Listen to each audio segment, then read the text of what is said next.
অহংকাৰেই কথা কৈছে, কিন্তু এই অহংকাৰ মই নিমিষতে শেষ কৰি দিব পাৰো। এই আলোৱা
বন্ধ কৰক, কাৰণ তেওঁলোকৰ মুখ আৰু শৰীৰ আপোনালোকৰ সম্পত্তি নহয়।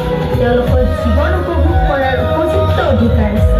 এতিয়াৰে পৰা আক্ৰমণ কৰা বন্ধ কৰক আৰু সন্মান কৰিবলৈ